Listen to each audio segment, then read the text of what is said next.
Ya está grabando. Bueno, pues muy buenas noches a todas y a todos. Me da gusto nuevamente estar en la Escuela Judicial Electoral. Quiero agradecer pues la oportunidad a su directora, la doctora Gabriela, también al doctor Alonso, y bueno, y a todos los que integran el pleno del tribunal, pero sobre todo a ustedes por estar pues a esta hora del día, ya casi pues final del día. Uno todavía estamos en la oficina, otros tantos tal vez ya en su casa, pero siempre ese esfuerzo es el que eh, enaltece el que uno está aquí con gusto. Eh, en esta ocasión, a mí me toca platicarles la Ley General en materia de delitos electorales. Y yo normalmente, y esta no será la excepción, mi plática la parto en dos. Hoy procuraremos estaremos haciendo o platicando sobre algunas cosas teóricas, eh, desde cuándo se originan los delitos electorales, qué es un delito electoral, qué es un delito penal, quiénes pueden, y un tema como de retroalimentación de todo lo que han venido viendo en sesiones pasadas. Si no mal recuerdo, creo que ya vieron quiénes pueden cometer delitos, y bueno, yo aquí se los volveré a mencionar de manera muy escueta, pero ya en un sentido para irlo tomando como una cuestión ya en la práctica. ¿Qué pueden hacer? ¿Cómo lo hacen? Algunos ejemplos. Y los dos cursos anteriores me enfoqué yo mucho al tema de la prescripción. Creo que era un tema importante. Hoy únicamente lo abordaré de manera muy concreta, muy abstracta, no sin meterme con tanto en el tema de la prescripción, porque el día de mañana, dentro de los casos prácticos que estemos llevando, les voy a mostrar qué es lo que hace un ministerio público cuando un juez federal, un juez de distrito, le concede una orden de aprehensión. Sí, alguna numeralia también para que vean cómo podemos ir viendo que en efecto los delitos electorales mucha gente los minimiza, pero sí existen órdenes de aprehensión. Hemos tenido aquí personas detenidas. Obviamente, pues lo que les voy a presentar es en una versión pública, porque, bueno, pues todavía se sigue, tiene medidas cautelares la persona que fue detenida, y en fin, pero eso ya el día de mañana, que normalmente es cuando les empiezo a platicar de cómo se actuaba antes, sobre todo en un tema de violencia política, cómo se trabajaba antes sin un tipo penal y cómo se trabaja hoy con un tipo penal, ¿no? Anteriormente, y eso, y así vamos a ir escudriñando o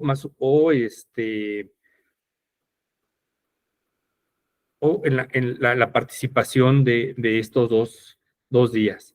Eh, es que quería poner la presentación en otra computadora, pero creo que no me va a permitir, entonces lo mando a mi correo y lo pongo en esta computadora. Y es así como entonces, pues, empezamos esta charla. También me gusta, si tienen alguna duda, alguna pregunta, con confianza lo levantan la mano o me interrumpen, no tengo ningún problema para hacerlo, no como, no un monólogo, ¿no?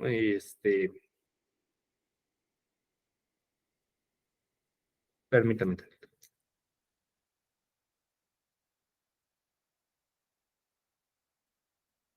Y bueno, pues en ese sentido, eh, no sé si hasta aquí hay alguna duda, eh, algún comentario. Si no es así, bueno, pues vamos a generar un tema de plática. Bueno, eh, quiero iniciar por unas, cómo se actúa en la Fiscalía. El Código Nacional eh, establece una trilogía de la investigación, pero creo que el Código Nacional y la trilogía me refiero al Ministerio Público, que es el que lleva la investigación, el que dirige la investigación, ¿y a quién dirige? A los peritos y a la policía ministerial que está adscrita a la Agencia de Investigación Criminal de la Fiscalía General de la República. Sin embargo, el Código Nacional o al legislador se le olvidó poner a alguien más que es muy importante también en la investigación. Sí lo menciona en la exposición de motivos del Código Nacional de Procedimientos Penales, pero ya no lo contempla de manera material en el cuerpo del código. ¿Y a quién me refiero? A los analistas de la información.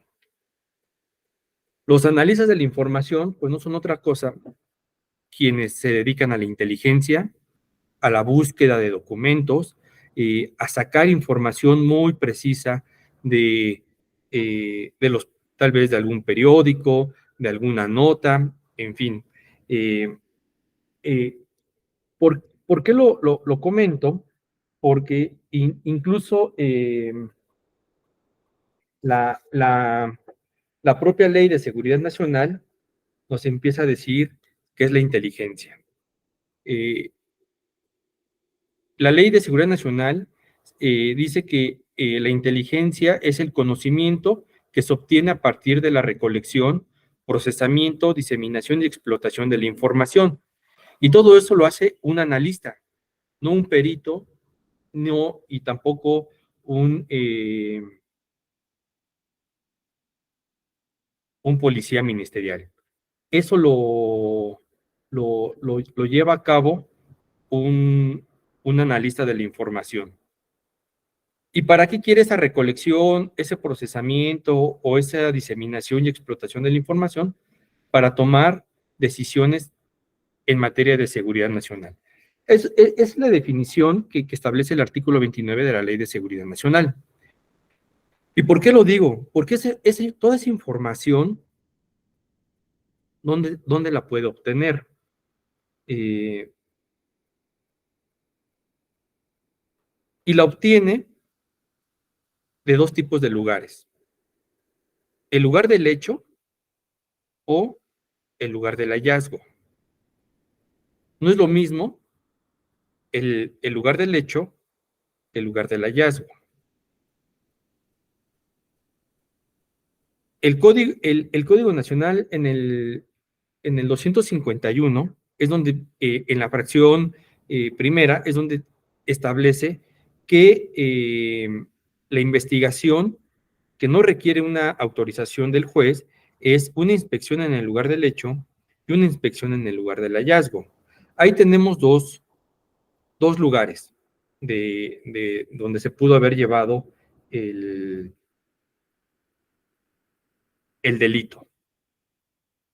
Pero en la fracción 3 nos dice que en la fracción segunda, el Código Nacional establece que la inspección o la investigación se puede llevar en un lugar distinto al de los hechos o del hallazgo. Entonces ya tenemos tres lugares, pero ¿cuál es ese lugar distinto? Los peritos le, le han llamado a ese tercer lugar, a ese lugar distinto que contempla el Código Nacional, como lugar de enlace. Es decir, entre el lugar del hecho y el lugar del hallazgo. Por ejemplo, el lugar del hecho puede ser una casilla electoral. Se roban una urna y la encuentran 2 calles de diferencia o adelante de donde está ubicada este centro de votación. Uno es el lugar del hecho, donde se roban la casilla o la urna, y otra es donde la encuentran. Pero tal vez ocuparon un vehículo y ese es el lugar de enlace, el que enlaza entre el lugar del hecho y el lugar del hallazgo. Repito, los peritos le llaman el lugar de enlace. Y en la investigación, ya cuando el Ministerio Público empieza a someter o a dirigir esta investigación, el lugar de enlace, el lugar de los hechos y el lugar del hallazgo se le llama lugar de intervención. Es donde va a intervenir la policía ministerial, los peritos e incluso los analistas. Ya que, ya que tenemos esta distinción de quién o no distinción, bueno, quiénes llevan la investigación, quién dirige la investigación, esta tetralogía de la investigación que les comento, bueno, pues entonces, cómo se caracteriza eh, el, los lugares donde puede trabajar los peritos, los analistas, en fin. Pues entonces ya tenemos básicamente, a ver si me permiten, un...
Bueno, no se puede abrir y yo creo que, bueno, si más adelantito me permite alguna de las dos computadoras, lo corro. Si no, bueno, mientras les voy comentando lo que sigue.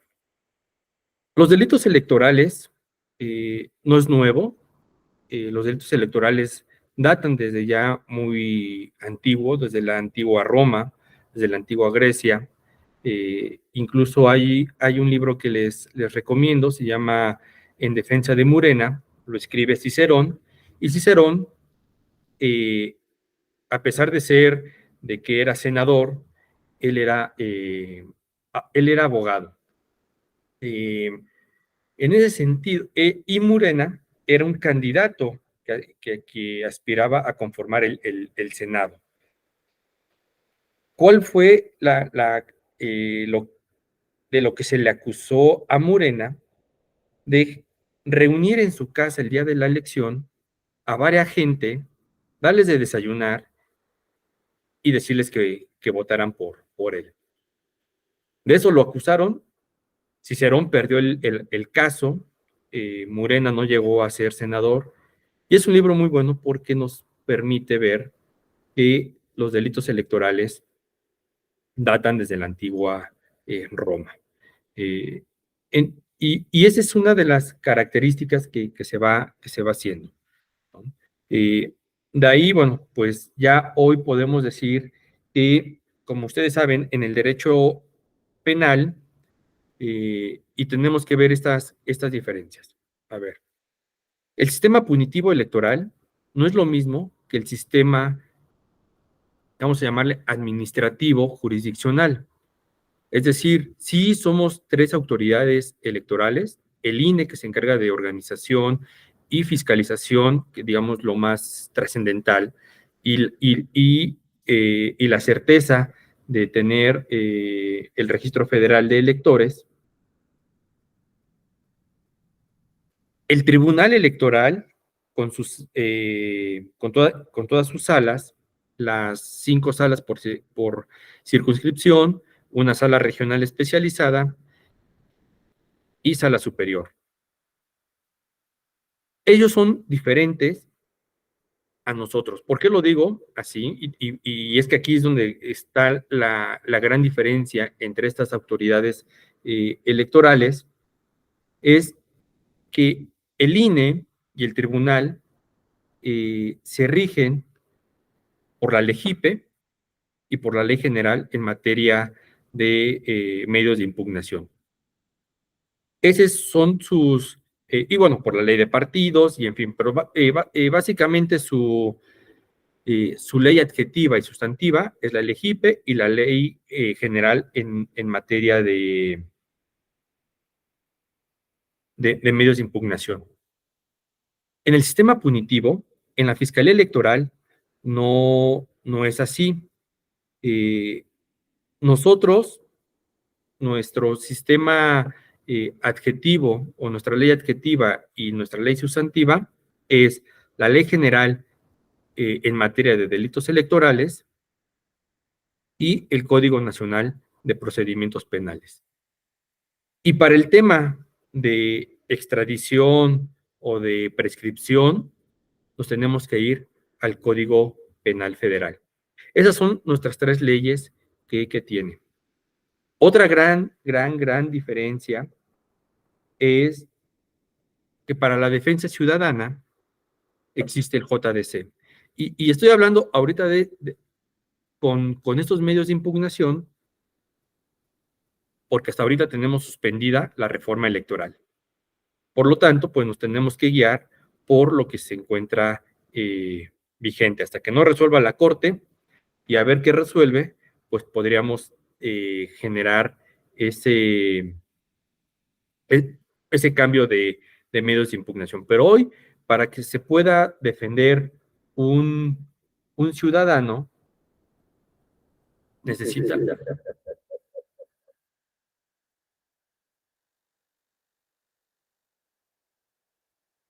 Bueno, ya estoy...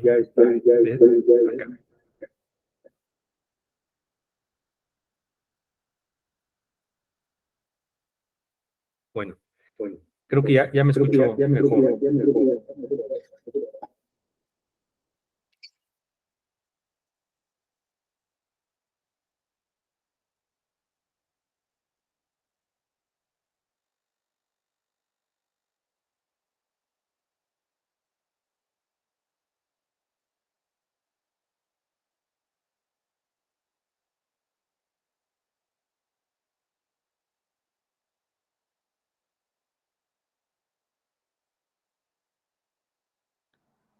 Para que sea más didáctico esta sesión.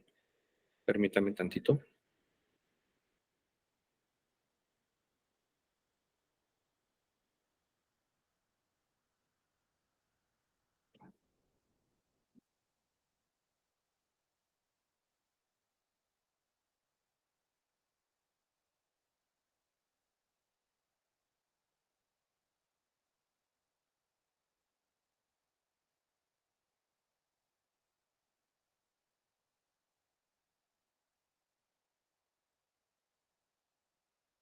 Bueno, entonces les comentaba, esas son algunas definiciones del derecho penal electoral.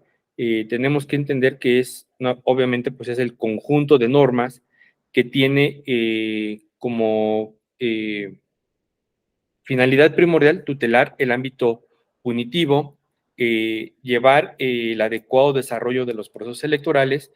Y aquí, bueno, básicamente, ¿no? Siempre es el preservar el adecuado y normal desarrollo de la actividad electoral. En eso coinciden los autores de que definen el derecho penal electoral y que yo comparto, ¿no? Pero además es un tema, y como podrán ver, y lo veremos más adelante, que como todo el derecho electoral, únicamente son dos conceptos que nos interesa saber: el hacer y el no hacer, es decir, una omisión, una acción y una omisión. En, en ese sentido, bueno, pues vamos viendo cómo vamos trabajando, ¿no? A mí, ¿y por qué lo digo? Porque en la definición de violencia política contra la mujer en razón de género, ahí dice una acción, omisión y tolerancia. En este sentido, no vamos a no voy a mencionar nada sobre tolerancia, porque para el derecho punitivo, pues no tiene gran, una, un impacto en el desarrollo de la materia. El, el derecho electoral también tiene bases constitucionales, o el derecho punitivo, el sistema penal electoral, y la competencia sobre el fuero común y el fuero federal, pues lo encontramos en el artículo 73. Constitucional, el Congreso es el único facultado para poder expedir leyes generales, que aquí creo que el legislador se equivoca y no tendría que llamarles ni leyes generales ni leyes nacionales. Esa es una cuestión particular. Creo que tendría que llamarles leyes federales para poder respetar el federalismo en el que está compuesto el Estado mexicano. Y de ahí, bueno, pues generar todo un andamiaje federal para todo eso. Pero bueno, pues aquí le llaman leyes generales que establezcan los tipos penales. Y como podrán ver, dice, dentro de otras leyes punitivas está la materia electoral. Ese mismo artículo 73, en la fracción 29, pues dice que tendrá que expedir leyes que distribuyan competencia entre la federación y las entidades federativas para entender a quién le corresponde investigar y qué delitos tendrá que investigar, es decir, el fuero común o el fuero federal. Igual, el artículo 116 establece que la Constitución y las leyes generales pues van a establecer leyes en los estados en materia electoral. Esta ley general en los estados que no tienen leyes penales o leyes generales en materia electoral penal, pues tiene que abocarse a la ley general en materia de delitos electorales. Los poderes de los estados pueden tipificar los delitos en materia electoral y así como las sanciones que ellos deseen imponer. Obviamente, pues no puede ir por encima de la ley general y mucho menos por encima de la Constitución. Esta definición de qué son los delitos electorales es la que a mí más me satisface, porque aquí sí contempla lo que les comentaba, las acciones y las omisiones que lesionan o ponen en peligro el adecuado desarrollo de la función electoral y atentan contra las características del voto, que debe ser universal, libre, directo, secreto e intransferible. ¿Por qué lo digo? Porque la ley general en materia de delitos electorales, y este concepto lo engloba muy bien, tiene una característica que es la siguiente. Tiene dos bienes jurídicos protegidos, un genérico y muchos específicos. ¿Cuál es el genérico? Pues el que nos establece el artículo 1 de la Ley General en materia de delitos electorales. Y no es otra cosa más que preservar, o la finalidad es proteger el adecuado desarrollo de la función pública electoral y la consulta popular a que se refiere el artículo 35, fracción octava, de la Constitución. Ese, o digamos en un proceso electoral, porque la consulta popular no es un, no es un, no es un proceso electoral como tal. Es un elemento de democracia participativa directa, ciudadana, pero nada que ver con la función electoral. Y después de ahí podemos, la ley general tiene poco más de 450 tipos penales y cada tipo penal tiene un bien jurídico protegido. Por eso es que está, por ejemplo, aquí dice, si el adecuado desarrollo de la función electoral como bien jurídico protegido genérico, específico, las características del voto. Es decir, el Ministerio Público tiene que cuidar que el voto sea sin presión, que sea libre y que no esté sometido a una presión política partidista. Eso es lo que les comentaba hace un rato y me parece que en eso me quedé. Las sanciones administrativas electorales, ¿cuál es lo peor que puede, qué es lo peor que puede, en lo que puede sancionar la sala superior? Pues su última ratio de la sala superior es anular una elección. Eso es lo último que siempre sala superior o salas regionales van a buscar no llegar a esa última ratio, ¿no? O a esa última decisión. Pero puede ser que tengan algunas multas, que le cancelen los registros a algunos partidos por no alcanzar el porcentaje mínimo de una votación, la invalidez de algunos actos, incluso de la propia, del propio INE. En los delitos electorales no pasa eso. Aquí, ¿qué sucede?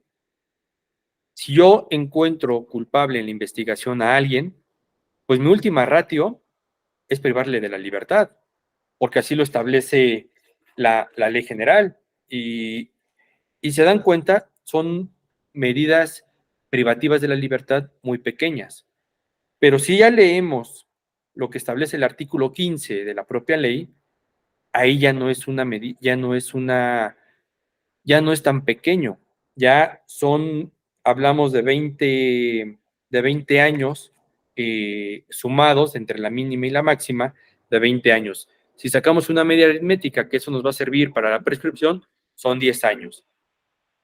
Otra de las cosas que ha cambiado en el sistema de justicia penal acusatorio es eso. Antes, en el sistema inquisitivo, decíamos, quien tenga más de 5 años ya es delito grave y no alcanza caución. Hoy ya no. Hoy ya no hay delitos graves. Únicamente está el catálogo de prisión preventiva oficiosa, que es el 19 constitucional, pero no hay delitos graves. Y más adelante lo vamos a ver. Entonces, esas son las, digamos, grandes diferencias. En una cuestión administrativa, digo, para ciudadana, existe el JDC. El JDC, y así lo han establecido varios teóricos, que es como el amparo ciudadano electoral. Digo, sabemos que como tal, un amparo no procede en materia electoral, pero así lo dicen porque el JDC es el que vela para la protección ciudadana. El Ministerio Público en su investigación, si genera un acto de molestia, que normalmente lo hace, ya sea que le pida al juez un citatorio, una intervención telefónica, una orden de aprehensión, una orden de presentación, esos son actos de molestia. O simplemente que se entere que estamos llevando una investigación y se ampara. Es decir, en el sistema punitivo electoral existe el amparo. Ese es el único medio que tiene el ciudadano para defenderse de una investigación ministerial. Aquí, bueno, pues ya les decía la historia de los delitos electorales, desde la época romana, después la Edad Media y la época napoleónica. Siempre como podrán ver, era un tema de compra de votos, después fue evolucionando hasta un fraude electoral en la Edad Media. En la época napoleónica ya se hablaba de corrupción y fraude electoral. Y en México, bueno, pues en México vienen los antecedentes desde 1871 a la fecha, hasta el 2014, que es cuando se lleva esta miscelánea electoral, donde la principal, bueno, pues desaparece el IFE, se crea el INE y se crean diversas leyes generales. Ya no existe el COFIPE, el Código Federal de Instituciones y Procedimientos Electorales. Hoy existe la LEGIPE, que es la Ley General de Instituciones Electorales, y se crea la Ley General en materia de delitos electorales. También se crea la Ley General de Partidos Políticos, pero la Ley General en materia de delitos electorales se extraen, se extraen los delitos electorales del Código Nacional, del Código Penal Federal. Desde el 401 estaban los delitos electorales en el Código Penal Federal y se extraen de ahí, se actualizan, se modifican y se crea la Ley General en materia de delitos electorales a partir del 2014. Obviamente no podemos pasar por alto la reforma de 1977, la reforma trascendental también de 1988, pero bueno, para hablar de delitos electorales como tal, y ya teniendo una ley general específica en materia de delitos electorales, el parteaguas es 2014, donde se da esta, yo le llamo miscelánea electoral, porque fue una reforma constitucional y legal. Como les comentaba, bueno, pues se incluye los tipos penales, se empieza a hacer una distribución de competencias, la forma de cómo nos tenemos que coordinar la federación con los ministerios públicos de las entidades federativas, todo esto pues a raíz del 2014. Entra en vigor a partir del 23 de mayo, que se publica en el diario oficial, y bueno, pues como yo les comentaba, bueno, pues protege bienes jurídicos colectivos, la democracia, el voto activo y pasivo, la participación ciudadana, pero también el adecuado funcionamiento de la actividad electoral. Y si se dan cuenta, si revisan el artículo 8 de la Ley General en materia de delitos electorales, es el que sanciona el que viole el adecuado desarrollo de la función electoral. El artículo 8 es único y exclusivamente para los funcionarios electorales.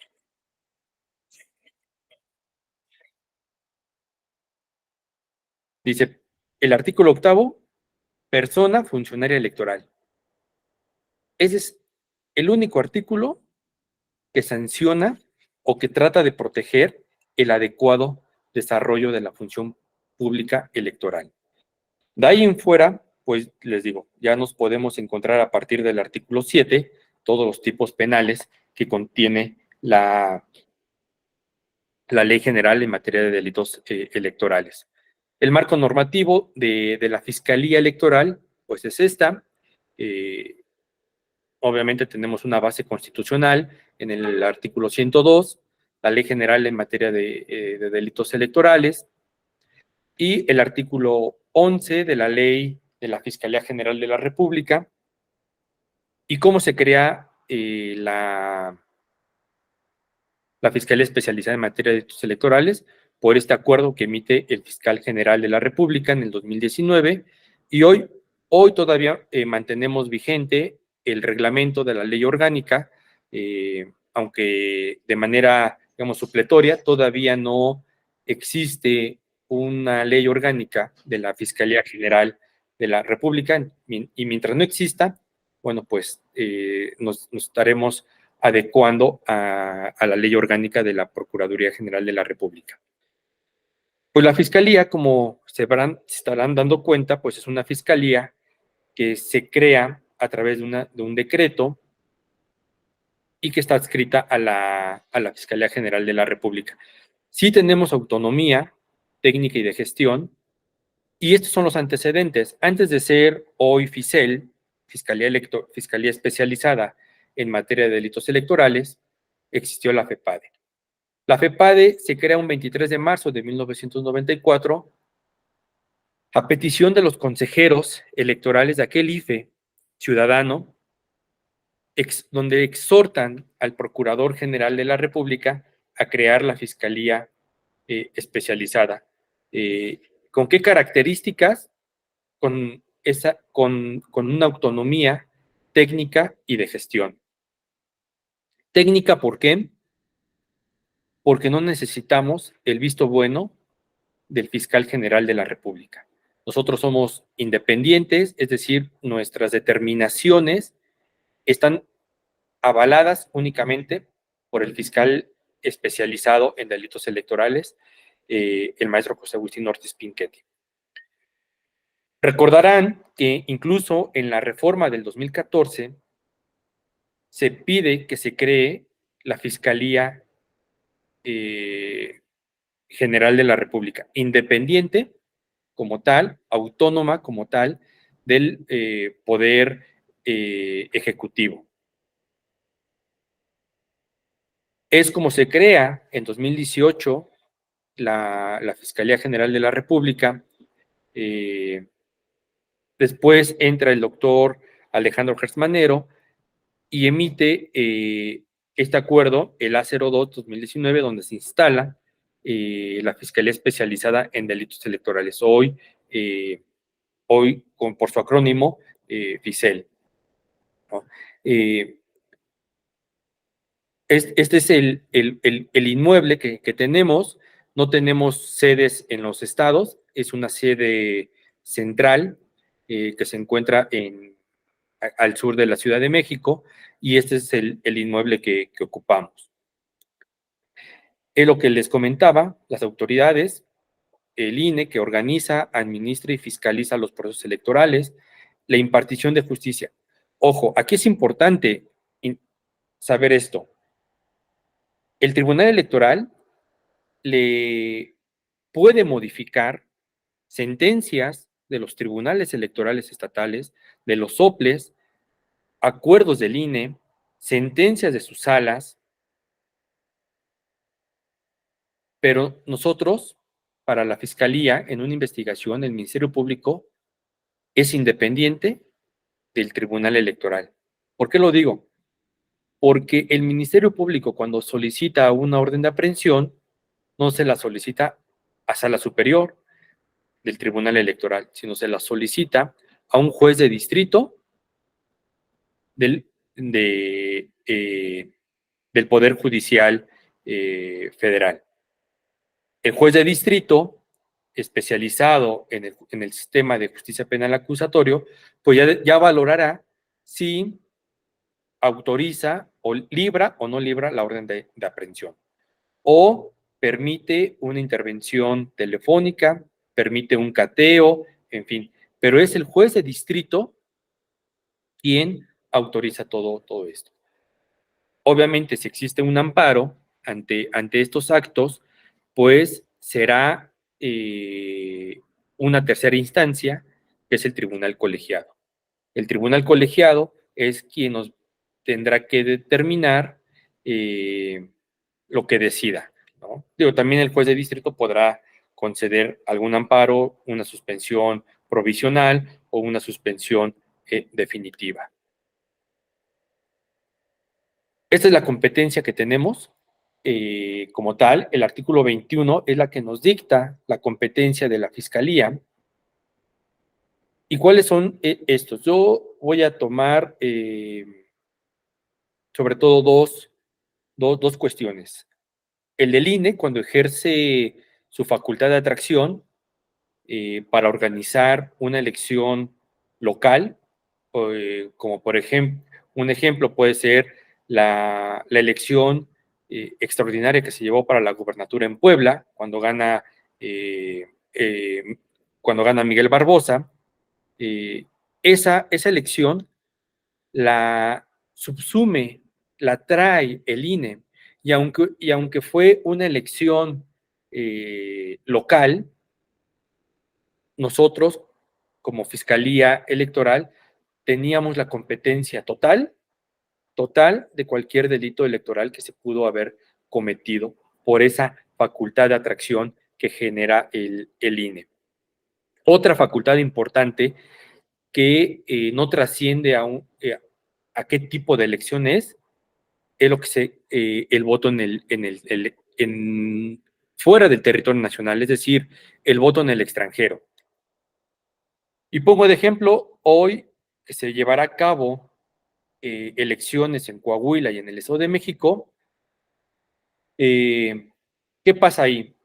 Son elecciones que se van a llevar a cabo o van a emitir votos en 3 modalidades: por correo, postal, por urna electrónica, y hoy, por primera vez, se va a llevar voto presencial en los consulados. Eso de acuerdo a una resolución que tuvo Sala Superior y que le ordenó al INE que pusiera módulos en algunos consulados para que se llevara a cabo la votación presencial en los consulados.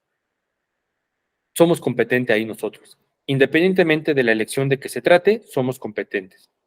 Y bueno, aquí fue un error de dedo. No es el artículo 50, sino es el artículo 51 de la Ley Orgánica del Poder Judicial de la Federación, que también nos genera competencia. Pero básicamente la facultad de atracción y el voto en el extranjero es lo que quiero que quede más claro. ¿Por qué? ¿Por qué? Porque el artículo 51 de la Ley Orgánica, pues como podrán darse cuenta en el inciso L, ni siquiera está actualizado. Ellos todavía contemplan el artículo 401 del Código Penal Federal, y no, hoy ya es ley general. Si ustedes revisan el Código Penal Federal, en el artículo 401 ya van a encontrar derogado todos los delitos electorales. Pero aquí, bueno, dice, aquellos delitos del fuero común respecto de los cuales el Ministerio Público de la Federación hubiera ejercido la facultad de atracción. ¿Qué pasó? Esto de la facultad de atracción, pues nos generó nosotros llevar a cabo la investigación de lo que se le conoció o de lo que se le conoce como el caso de Operación Zafiro. Operación Zafiro, pues es todos estos desvíos de recursos que se hizo en el gobierno de César Duarte hacia su instituto político vía unas 4 empresas fachadas. ¿Y por qué ejercimos esa facultad de atracción? Porque dentro de las investigaciones y de los testigos colaboradores, pues establecieron que los recursos que se desviaron eran recursos que venían de la Hacienda Pública Federal. Y fue como nosotros hicimos esa facultad de atracción.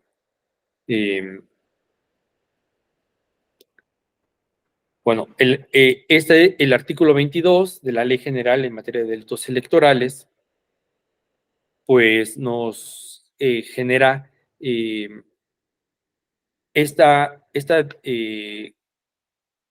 estas competencias de investigación, de persecución, de procesamiento y de sancionar estos o pedir la sanción de estos delitos conforme a nuestra competencia. Ahora, las características de los delitos electorales. Todos los delitos electorales son dolosos. No hay ni un delito electoral que pueda ser culposo. Ante estos delitos electorales dolosos, y es por eso que se persiguen de oficio. Sí tiene que haber una denuncia, así lo establece el Código Nacional en el 221, que tiene que haber una denuncia. Por eso es que decimos, se persiguen de oficio, es decir, la persecución significa que la víctima o el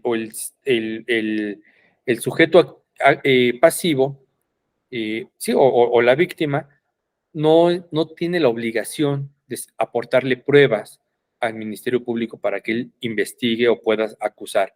Es decir, el Ministerio Público tiene que ordenar a los peritos, a la policía y al analista que investiguen. Él tiene que hacer, conforme al manual colaborativo que tiene la Fiscalía General, tiene que armar su plan de investigación. Su plan de investigación en el cual tendrá que ver. Sí, dime, Rosa Isela. Aquí se consideraría una denuncia o similar cuando se da vista al Ministerio Público por algún hecho que se considere y ellos abren la investigación de oficio, que ahí no mediaría una denuncia, pero sí la vista que se le dé. Sí, esa es una de las características de cómo abrir una carpeta de investigación. Es decir, la investigación o la denuncia se puede llevar a cabo mediante, ya sea por escrito, por comparecencia o por alguna vista de alguna de las autoridades. Si digamos, sala superior nos da una vista, el INE nos da una vista por posibles hechos que se consideren delitos, pues el Ministerio Público ya tendrá que generar su plan de investigación, su teoría del caso, como le llaman algunos teóricos, la teoría del caso o su plan de investigación para perseguir el delito, esclarecerlo y generar la imputación o la judicialización de la carpeta. Puede ser con detenido, sin detenido. Si es sin detenido y tenemos localizado a la persona, pedirle al juez que libre la orden de aprehensión. ¿A quién se lo vamos a solicitar todo esto? Pues como les comentaba, a los jueces penales. Estos jueces federales, nosotros al ser una fiscalía federal, pues vamos con un juez de distrito para que nos judicialice la carpeta. ¿Tiene una estructura compleja los delitos electorales? Pues muchos establecen que sí, algunos establecen que son subjetivos los delitos. Yo creo que no, yo creo que son pretextos, yo creo que sí tienen una estructura compleja, pero no son elementos subjetivos. El delito electoral tiene elementos objetivos, pero sobre todo elementos normativos que nos dan esa certeza de poder imputarle, acusar y judicializar la carpeta de investigación. Me regreso tantito, porque aquí en el tema del dolo, por eso decimos que no hay ni un delito electoral culposo, porque aquel que se roba una casilla, una urna, no se la llevó por equivocación, no pensó que era su mochila.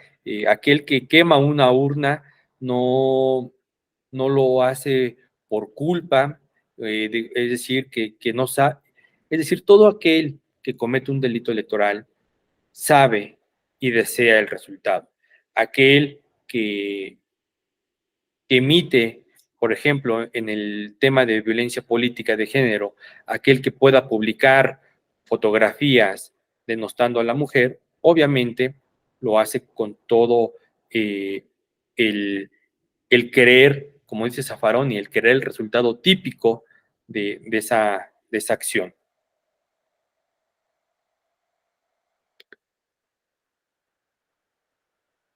Los tipos penales por sujeto activo. Y por eso es que les decía que esto es como un tema de repaso, porque aquí está esclarecido que toda persona mayor de 18 años puede cometer delitos electorales. Recordemos que los tipos penales o los menores no cometen delitos, ellos cometen infracción. Y aquí déjeme hacer un paréntesis. Cuando tenemos un tema o un asunto con menores de edad, lo que tenemos que hacer es una incompetencia, mandarla al fuero común, porque en el sistema federal todavía no tenemos una institución que vele o que vea el tema de los menores infractores. Entonces tenemos que con ellos no aplica la prescripción, con ellos aplica la caducidad y, en fin, son elementos normativos que son diferentes a las personas que sí ya cometen delitos electorales. Cualquier persona, son los artículos 7, 7 bis, el 10, el 13, el 15 y el 19. Es decir, no nos pide esos artículos una calidad específica. Fuera de esos, todos los demás artículos sí nos piden una calidad específica. Es decir, si una persona electoral, cualquier persona o cualquier ciudadano, ciudadana, se encuadra en algún o hace algo que esté amparado en el artículo 8, pues yo no le puedo imputar ese hecho, porque el artículo 8 es claro y me pide que sea funcionario electoral. Tiene que ser funcionario electoral para yo poderle imputar el delito que está, o funcionaria. Funcionario o funcionaria partidista, el artículo 9, servidores o servidoras públicas, el 11, el 11 bis, 18 y 20. Candidato electo, candidata electa, precandidato, precandidata, artículos 12, 14. Ministros de culto, cualquier culto que se les venga a la cabeza y que esté registrado y avalado por la Secretaría de Gobernación, encuadra en el artículo 16. Y fedatarios públicos.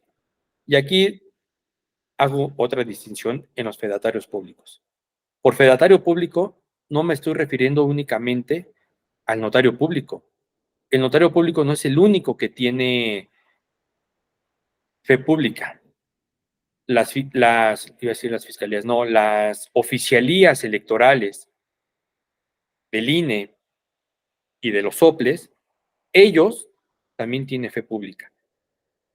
Cuando ustedes dicen, oye, oficialía electoral, quiero que me certifiques cuántos espectaculares tiene tal candidato, tal candidata, o el ejemplo, lo voy a poner, las bardas que han estado apareciendo, las bardas pintadas, ¿quién da fe de todo eso? Las personas que están adscritas a la oficialía electoral. Y es por eso que no nada más el notario público puede cometer un delito que esté amparado en el artículo 17. ¿Por qué? Porque además al notario público se le constriñe que tiene que ser o que tiene que estar a disposición el día de la jornada electoral. Por eso es que ellos pueden también cometer delitos electorales. Creo que mandaron algunos mensajes. Sí, les voy a compartir la presentación, nada más deme algunos días porque pues sí tendría que hacer una versión, digamos, un poco más académica o pública para yo proporcionárselas, pero sí se las mando. Y dice Neymar que si estoy de acuerdo que algunos de los delitos electorales pudieran entrar en la categoría de delincuencia organizada. Habría que ver porque sí, pues a lo mejor no como tal, no podríamos determinar que un delito electoral sea de delincuencia organizada, pero sí tendríamos que, ¿por qué? Porque si es eso, tendríamos que generar entonces una competencia interna dentro de la Fiscalía General de la República, porque está FEMDO, por ejemplo. FEMDO es la Fiscalía Especializada en Delincuencia Organizada. Y está la Fiscalía Electoral. Sí, sí nos coordinamos y tenemos un caso específico, delincuencia organizada, ¿quién investigó y y el juez a a quién le concedió la orden de aprehensión para el tema de Odebrecht. La orden de aprehensión se la concedieron a la Fiscalía Especializada en Delincuencia Organizada. Y nosotros seguimos investigando lo que son delitos electorales respecto de esa misma persona. Entonces, sí, no como tal que el delito electoral sea parte de la delincuencia organizada, porque entonces ya estaría yo invadiendo alguna esfera de una fiscalía especializada dentro de la propia Fiscalía General. Pero sí podemos hacer esa distinción. Si nos percatamos que hay delincuencia organizada, tendría que hacer un desglose para mandarlo a FEMDO y que ellos investiguen la delincuencia organizada. Ahora, la teoría del delito los delitos no los podemos dejar a un lado sin conocer la teoría del delito. Básicamente de ahí parte toda la investigación. Dentro de estas escuelas, pues está la escuela clásica, la causalista, la finalista, la funcionalista y la neoclásica. Empezamos con von Litz, por ejemplo, que a él se le atribuye ser el padre del positivismo. A partir de 1881, tiene ese mote, von Litz, como el padre del positivismo, y él empieza a establecer que a toda acción corresponde una reacción, que la conducta o el movimiento corporal, esa acción, tiene que ser voluntaria, es decir, quiero esa conducta y que va a ocasionar un cambio en el mundo fáctico. Claro, pues, pero aquí todavía no hablaba como tal von Litz de un dolo, ¿no? Él todavía no hablaba de un dolo, que es eso, la escuela clásica, pues aquí ya empieza a ver, ya esta escuela ya empieza a considerar la culpabilidad. La culpabilidad, lo decía, ellos consideraban que la culpa que el dolo estaba dentro de la culpa. Hoy vemos que no, hoy vemos que ya el dolo es independiente de la culpabilidad, ya son formas separadas.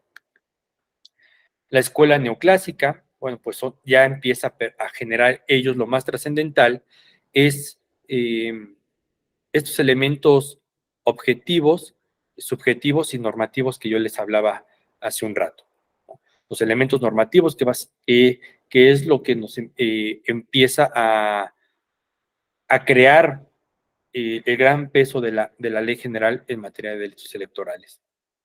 La escuela finalista, bueno, viene Felsel, con su teoría de la acción final, que consiste en demostrar que la conducta se genera en un proceso de causa que lleva a un fin. Aquí ya se coloca al dolo y la culpa como elementos subjetivos del tipo penal, pero separados, ya no la culpabilidad sume al dolo, sino, bueno, y no como elementos de culpabilidad. Ya es un tema de culpa como tal y de dolo, pero por separado. Bueno, pues estos son los elementos, digamos, positivos del tipo penal.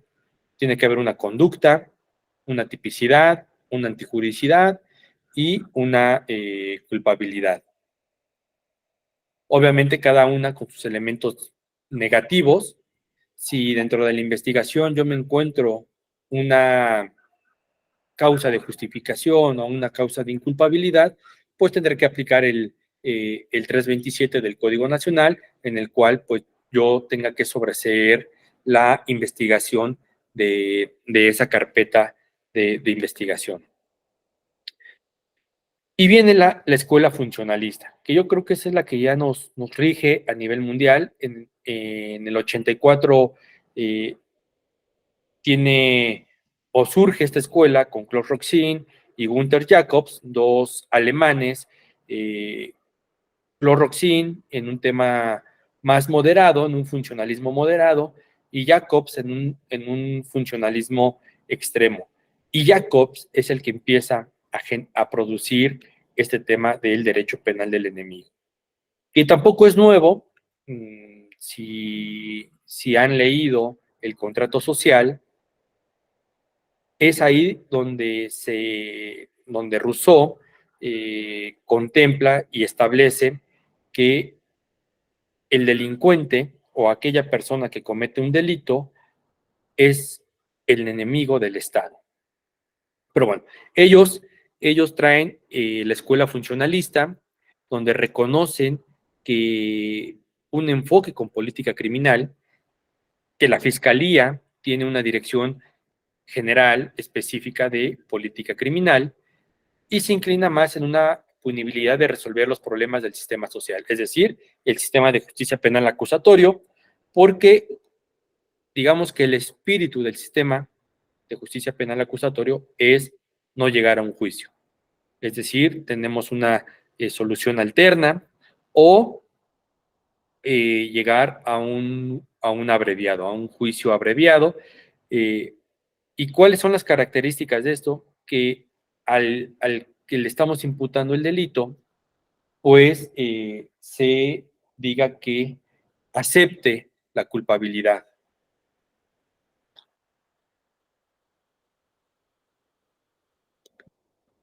Estos son los elementos positivos y negativos, el pentagrama que hay de la teoría del delito. Obviamente, si no hay conducta, pues no puede haber un delito. Yo no puedo iniciar una carpeta de investigación si es que hay una ausencia de conducta. Si hay una tipicidad, si hay una causa de justificación, una inculpabilidad, excusas absolutorias. Si me encuentro en la investigación alguna de estos cinco elementos negativos, pues yo ya tendría que proponer un ejercicio de la acción penal. Los elementos positivos, bueno, pues es el hecho como tal, es la exteriorización del comportamiento humano para llevar a cabo el resultado. La tipicidad, pues es la adecuación de la conducta en el tipo penal que está descrito en la Ley General de Delitos Electorales, o lo que antes se le llamaba el nexo causal, ¿no? La adecuación de la conducta al tipo penal, la antijuridicidad, que bueno, pues es la conducta que es considerada un delito, la culpabilidad es ese nexo psicológico o intelectual o emocional que al sujeto lo lleva a realizar la conducta. Y la punibilidad, pues, es un elemento secundario en el cual el Ministerio Público le dirá al juez que a su consideración del Ministerio Público merece esa pena. Los elementos negativos, bueno, pues es todo lo contrario. Si no hay una conducta o si no hay digamos que una acción considerada como una omisión, pues una comisión por omisión. Si no hay esa acción, porque bueno, pues la omisión es una omisión simple, una comisión por omisión, y tendríamos que ver también, y en el dolo, pues también tenemos que ver qué tipo de dolo es, si es un dolo directo, un dolo eventual, pero en fin, siempre con ese dolo. La tipicidad, pues es un error del tipo que puede ser, las causas de justificación, que a lo mejor dice, pues me iban persiguiendo y fue que para distraerlos yo agarré la urna y se las aventé y bueno, pues es una causa de justificación, una causa de inculpabilidad, pues puede ser una antijuridicidad, una necesidad exculpante, que sea menor de edad, en fin, son estos elementos negativos. A modo de repaso, bueno, pues los delitos electorales, como les comentaba, se persiguen de oficio, son de una estructura compleja. ¿Y por qué? Porque, bueno, pues como todo, lo que nos pide el juez es acreditar en esa estructura compleja las circunstancias de modo, tiempo y lugar. Igual como si fuera un un procedimiento especial sancionador, como si fuera un JDC, también aquí. Tenemos el Ministerio Público para poder judiciar una carpeta, tiene que acreditar las circunstancias de modo, tiempo y lugar. Eso es básico. Los delitos son dolosos y tenemos competencia ante los jueces de distrito que son federales. Y bueno, hoy estamos en esta, ya a partir de, bueno, pues se viene todo este cambio en el 2008 al sistema de justicia penal acusatorio y empezamos a entender el tema de la imputación objetiva. Es el resultado como yo les decía, que aquellos que dicen que los delitos son subjetivos, no. No, porque lo subjetivo va contra algún tipo de sujeto. Y por eso es que a lo mejor se les hace complejo el poder estructurar una investigación. Pero si la investigación la llevamos ante un elemento objetivo, que nos estamos refiriendo hacia un objeto como tal, que realmente es el objeto es lo que tenemos que proteger, pues podemos tener como resultado una acción debida que puede ser reprochable y punible. Pues la teoría se trata de estar confirmando esa causalidad jurídica, es un resultado imputable a una acción que se causa mediante un riesgo jurídicamente desaprobado. Es decir, ahora, los delitos electorales son delitos que se ponen en peligro, no son delitos, es decir, vamos ex ante de que se lleve la acción. Es decir, el Estado amenaza al ciudadano, al gobernado, para que no haga esto. Dice, si tú lo haces, te voy a perseguir, te voy a sancionar, y por eso es que es un tema que viene en esta conducta que se le puede estar reprochando al ciudadano. Como les decía, la prescripción, pues es... Aquí el doctor Suárez Daza establece que, y así también lo establece el Código Nacional, que no es otra cosa más que el transcurso del tiempo. Y aquí sí tenemos que ver a la prescripción, cómo sacar la prescripción.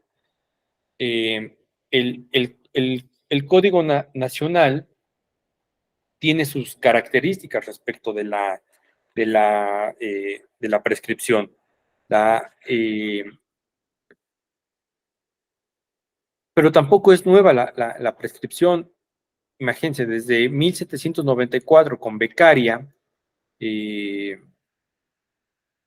establecía que la prescripción eliminaba esa incertidumbre del ciudadano al cual se le estaba investigando. ¿Por qué? Porque imagínense que lo estamos investigando y que ustedes no tengan la certeza de cuándo vamos a terminar de investigarlos, o cuándo vamos a terminar, o si es que vamos a generar una orden de aprehensión, una judicialización, en fin. Entonces, por eso es que Beccaria le establecía que la prescripción terminaba con esta incertidumbre del ciudadano. Al igual que los delitos electorales en México, pues la prescripción nos tenemos que remontar al Código Martínez de Castro. Ahí consideraba que era una causal de la extinción penal. Igual hoy, si una investigación se prescribe, pues ahí se extingue la acción penal. Es la única manera de la extinción penal. El Código Nacional también establece la abstención de investigar. Pero ojo, ahí tiene una característica muy relevante la abstención de investigar. No extingue la acción penal. La única figura que extingue la la acción penal es el no ejercicio de la acción penal. El Ministerio Público puede abstenerse de investigar un tiempo y puede venir alguien y decir, pues nuevamente te denuncio por los mismos actos, y no cabe un non bis in idem porque no extingue la acción penal. El Código de Almaraz nuevamente considera también la prescripción. Aquí ya empieza a generar, ya tiene un concepto, ya tiene un cómputo, cómo vamos a computar y qué características tiene esta prescripción. Ya el Código de 1931, pues ya tiene como tal una causal de la acción penal, la prescripción. Estas son algunas teorías de la prescripción, y todas coinciden en que es un paso o transcurso del tiempo, y que, bueno, pues está basada para darle certeza, hoy seguridad jurídica, de este derecho que tiene este gobernado, al cual le estamos generando una molestia. En la prevención del delito, bueno, pues ellos establecen que, y esto es en cuanto al tema de la prescripción. Aquí hago mención que el Código Nacional establece que la prescripción se llevará a cabo por el solo transcurso del tiempo, el Código Penal, que llevará a cabo el solo transcurso del tiempo, y pero tomándose en cuenta las modificativas y calificativas del delito que se trate. Eso lo pueden llevar, lo pueden encontrar en el artículo 102 del Código Penal Federal, y así establece, y es muy claro, ¿no? Que la prescripción tiene que considerar las modalidades del delito.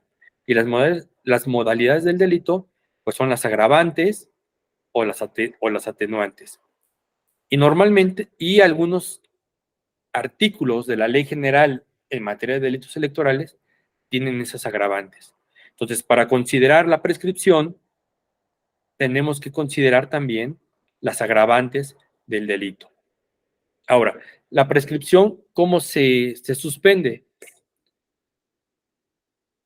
Anteriormente se suspendía con cada acto del Ministerio Público. Entonces, si el Ministerio Público hacía cualquier acto de investigación, por mínimo que sea, es más, casi, porque generaba un oficio ahí y se lo mandaba al juez, ya se suspendía la prescripción. Hoy, la única manera de poder suspender la acción de la prescripción es que la denuncia se presente antes de la media aritmética.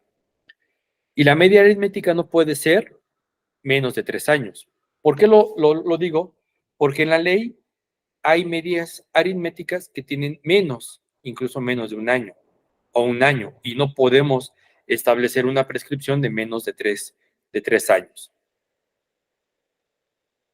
No así, por ejemplo, en el artículo 15, que son 10 años, bueno, pues todavía tenemos un tiempo más holgado para poder generar una muy buena prescripción, ¿no? O que se tarde más la prescripción. Como les comentaba, y conforme a la teoría funcionalista de Jacobs y de Roxin, pues la prevención de los delitos electorales cabe dentro de este blindaje o de esta política criminal. La política criminal se genera como despliegues ministeriales, blindaje electoral, la capacitación en materia de delitos electorales y sobre todo el intercambio de información. En la política criminal es muy importante y muy relevante el intercambio de información, porque de lo que nos pueda proporcionar de manera estratégica el INE, la función pública, las fiscalías locales, ahora la propia WIF, que tenemos un convenio con ellos, generamos mapas de riesgo, o algunos les llaman mapas de calor. ¿Por qué? Porque mapas de calor, porque hay mapas en las que todos están, o en su mayoría está rojo. Entonces, es un mapa que tiene mayor índices delictivos, otros que están en amarillo, otros en un tema pues más anaranjado, otros estados en los que... y todo eso, pues también nos sirve mucho el tema de inteligencia. Esto, el intercambio de información, no es otra cosa más que la inteligencia que se lleva a cabo dentro de la institución. Bueno, los despliegues ministeriales que lleva a cabo la Fiscalía, pues son para acercar a los ministerios públicos especializados a la ciudadanía. Se hace un despliegue, por ejemplo, en Coahuila y en el Estado de México, mandaremos fiscales, ministerios públicos, para que estén, si no recorriendo todo el estado, porque luego es pues imposible por los trayectos tan largos, o incluso algunos que son muy peligrosos, pero sí para hacer digamos que acotar un poco el tema burocrático. ¿Por qué? Porque si ustedes quieren denunciar un delito, pueden ir sin problema a la delegación o a la subdelegación de la Fiscalía General de la República que se encuentran en los estados, y ahí interponer la denuncia. Pero ¿qué pasa? El Ministerio Público la revisa, la recibe, tal vez hará un par de actos de investigación y después mandará, o a lo mejor no investiga, de inmediato hace su acuerdo de incompetencia y la manda a la Fiscalía Electoral, y aquí se recibe y se empieza a investigar. Pero bueno, pues en eso tal vez ya estemos hablando de algunos días, algunas semanas que se da ese envío.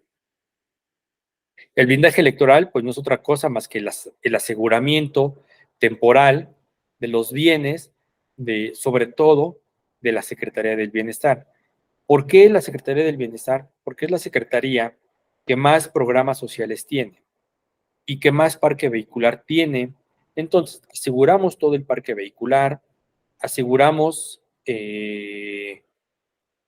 las instalaciones, ponemos sellos y estamos de manera periódica viendo que no estén violados los sellos de seguridad que le ponemos a los vehículos y a las oficinas del bienestar. Incluso también sellamos la oficina principal, que es la del superdelegado, que le llaman, para que no pueda hacer uso de esos bienes que puedas tener, ¿no?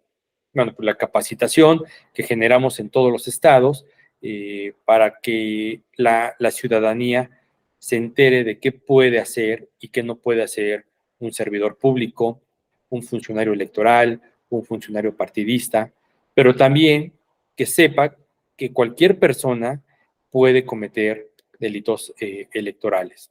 Esto es lo que ya les comentaba, esta estrategia operativa que tenemos con el INE y con las fiscalías especializadas para generar este intercambio de delitos. Bueno, la siguiente lámina, pues ya es como tal la presentación que les quiero poner mañana, estos tipos penales que pues ya iremos desglosando, y cuando lleguemos al artículo 13, en su fracción primera, pues bueno, ya veremos ese ejemplo que les quiero compartir mañana para que vean cómo es toda esa estructura, desde cómo el Ministerio Público le solicita la orden de aprehensión, qué dice o cómo genera esa orden de aprehensión el juez de distrito, y todo lo que tiene que hacer el Ministerio Público para,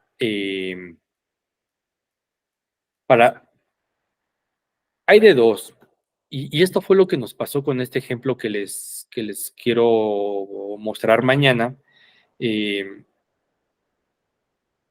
Cuando uno pide la orden de aprehensión y se ejecuta, pues se tiene que ingresar al reclusorio, y es un reclusorio federal, ¿no? Siempre va a ser un reclusorio federal al que nosotros llevemos, o que la policía ministerial lleve a todos los detenidos. Ejecuta la orden de aprehensión, pero muchas veces, y sobre todo si es viernes en la noche, o cualquier día ya muy noche, o los fines de semana, pues hay veces que el centro de justicia no los quiere recibir. Y eso fue lo que nos pasó. El centro de justicia no lo quiso recibir, y ¿qué es lo que tuvo que hacer? ¿Qué hicimos? Bueno, pues se tuvo que hacer el traslado para la Fiscalía Electoral. Aquí tuvimos que, como tal, en la Fiscalía Electoral no tenemos galeras, pero sí en la Fiscalía de Asuntos Internos, ahí sí tenemos galeras. Ahí metemos a las personas, y bueno, pues tiene todo lo que mañana les mostraré, el formato que ocupamos para leerle sus derechos. Eso es básico, lo tenemos por su llamada que tiene, porque no podemos mantenerlo incomunicado. Si no, imagínense qué desastre sería si lo mantenemos incomunicado, si no le leemos sus derechos, y todo ese proceso, ¿no? Es fascinante, y algunos otros ejemplos que les pondré, casos de violencia política. Hablaremos un poco más sobre el tema de Odebrecht, o que es cómo se generaba antes la protección a las mujeres sin tener un tipo penal, hoy cómo protegemos a las mujeres ya con el 20 bis incluido en la ley general. Hablaremos obviamente sobre el 19 constitucional y cómo impacta a la ley general en materia de delitos electorales. Y pues la gran pregunta, ¿ahora qué vamos a hacer con estas dos resoluciones que tenemos de la Corte al respecto? ¿Por qué? Porque el artículo 19 constitucional pues establece la prisión preventiva oficiosa, y dentro del 19 constitucional está incrustado un delito electoral que está ahí, y que por lo tanto quien cometa ese delito electoral, pues el juez, de manera oficiosa, el Ministerio Público la tendrá que solicitar y el juez la tendrá que conceder. Ya ahorita ha habido algunos jueces que no conceden como tal la prisión preventiva, pero bueno, oficiosa, pero está ahí.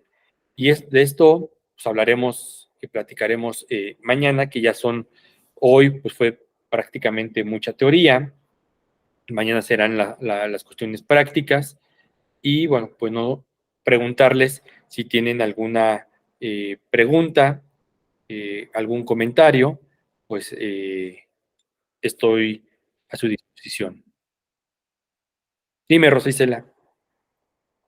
Pregunta sobre las cuestiones de incompetencia. ¿Hay algún criterio que tienen que seguir los fiscales para determinar si lo mandan al fuero común? Digo, porque hay cuestiones que están como que en una línea muy delgada sobre si es elección federal, pero si afecta en la local, pero es candidato federal. ¿De qué forma? Digo, al final de cuentas suceden los hechos en el estado, ¿verdad? Pero ¿de qué forma ahí determinan la competencia? Claro, pues lo acabas de mencionar, justo así determinamos la incompetencia. Tendríamos que ver cuál es el hecho el que tú me platicas, si es un candidato a, si es un candidato, si es una candidatura federal y se denuncia ante el Ministerio Público del Fuero Común, esa es la competencia. Al ser un candidato federal si es un candidato a diputado federal, ya es competencia federal. Cometa el delito que cometa, es competencia federal. El caso Ahora, de si es un... Bronco, si- ¿Perdón? caso Bronco de Jaime Rodríguez, era candidato federal y se determinó que, digo, al inicio empezó con la fiscalía local y después se mandó a la federal. Ok, a ver, ese es un caso que, bueno, se los iba, que lo veremos mañana. Ese es un asunto muy especial, y con todo esto de la reforma electoral, yo he sido eh, crítico en una cuestión de que no se tocó la ley general en materia de delitos electorales. Y ese tema que tú estableces de Jaime, no pudimos hacer nada como tal, porque díganme ustedes, en la ley general en materia de delitos electorales, ¿dónde viene contemplado la figura de candidato independiente?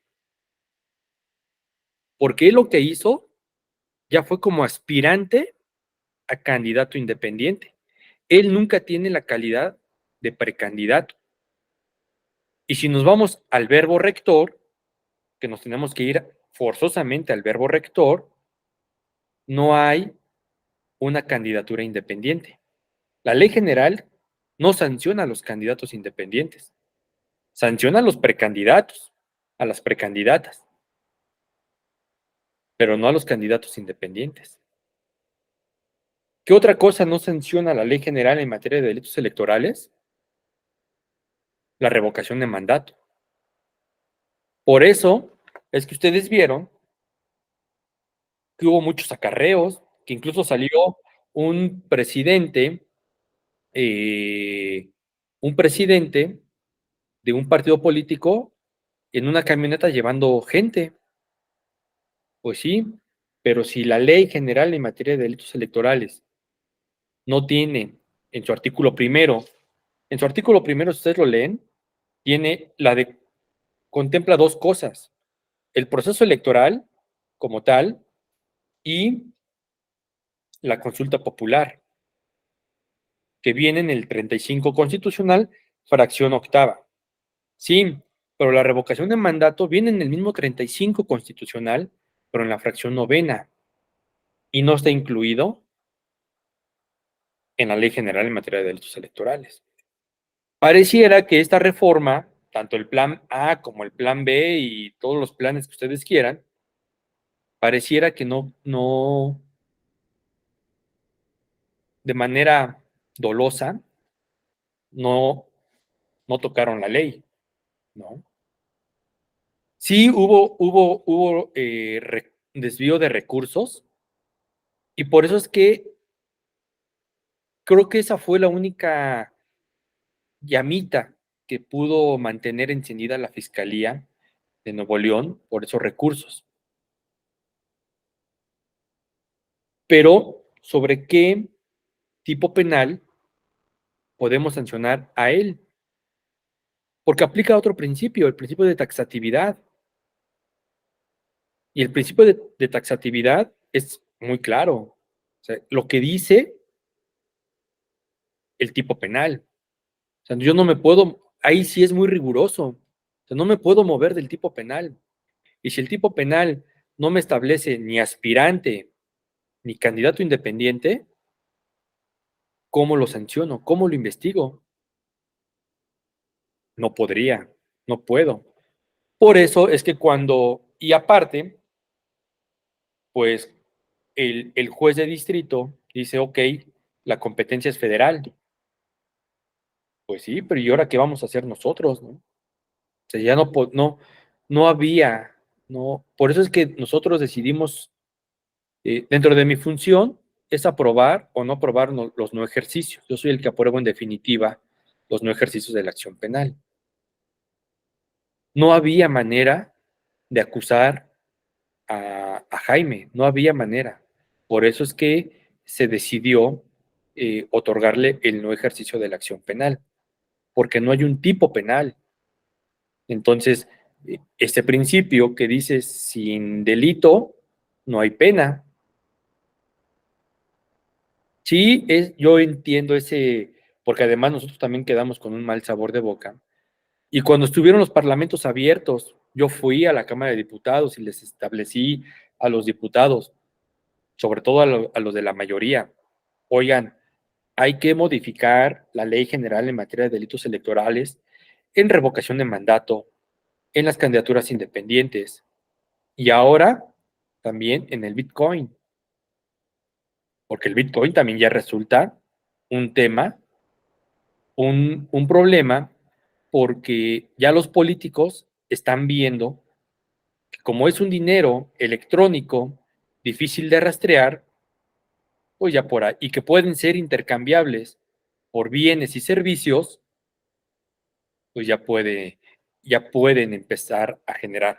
Hay un estudio muy importante que hizo la ONU en el cual estableció que el cártel Jalisco Nueva Generación limpió 250 millones de pesos vía el Bitcoin o la criptomoneda, porque el Bitcoin es todo y ese es muy caro, pero por vía la criptomoneda limpió el cártel Jalisco Nueva Generación dinero. Entonces, son cosas que quedan ahí. No sé si alguien más tenga, me parece que José San Vicente había levantado la mano. Sí, gracias, profesor. Buenas noches a todas y Bueno, todos.